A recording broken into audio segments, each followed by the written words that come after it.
एक कदम उजाले की ओर में आज की कहानी है विचार, हमारे जीवन का आधार। 3 राहगीर रास्ते पर एक पेड़ के नीचे मिले। तीनों लंबी यात्रा पर निकले थे।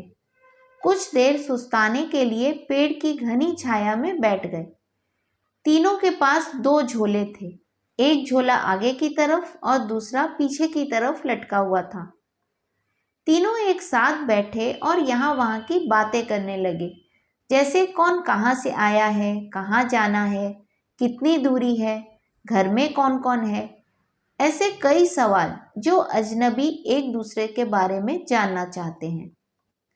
तीनों यात्री कद काठी में समान थे, पर सबके चेहरे के भाव अलग अलग थे। एक बहुत थका निराश लग रहा था, जैसे सफर ने उसे बोझिल बना दिया हो। दूसरा थका हुआ था पर बोझिल नहीं लग रहा था, और तीसरा अत्यंत आनंद में था। एक दूर बैठे महात्मा इन्हें देखकर मुस्कुरा रहे थे। तभी तीनों की नजर महात्मा पर पड़ी और उनके पास जाकर तीनों ने सवाल किया कि वे मुस्कुरा क्यों रहे हैं।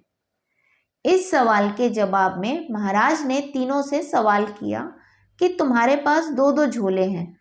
इनमें से एक में तुम्हें लोगों की अच्छाई को रखना है और एक में बुराई को। बताओ क्या करोगे? एक ने कहा, मेरे आगे वाले झोले में मैं बुराई रखूंगा ताकि जीवन भर उनसे दूर रहूं, और पीछे अच्छाई रखूंगा। दूसरे ने कहा, मैं आगे अच्छाई रखूंगा ताकि उन जैसा बनूं, और पीछे बुराई ताकि उनसे अच्छा बनूं।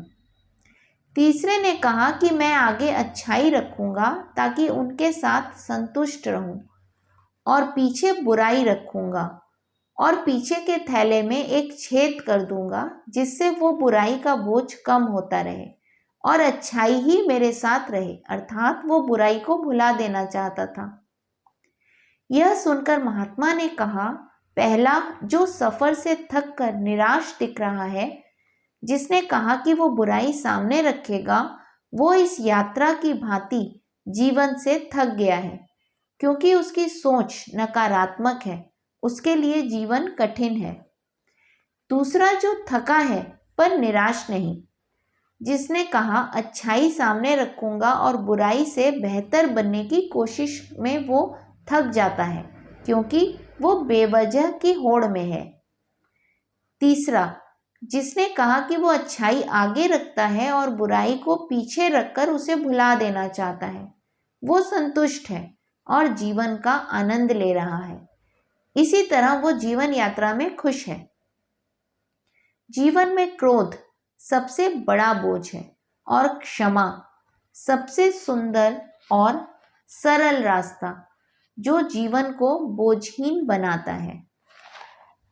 इस कहानी का संदेश मेरे दृष्टिकोण से, जीवन में जब तक व्यक्ति दूसरों में बुराई को ढूंढेगा, वो खुश नहीं रह सकता। सकारात्मक सोच जीवन को खुशहाल बनाती है। हरि ओम।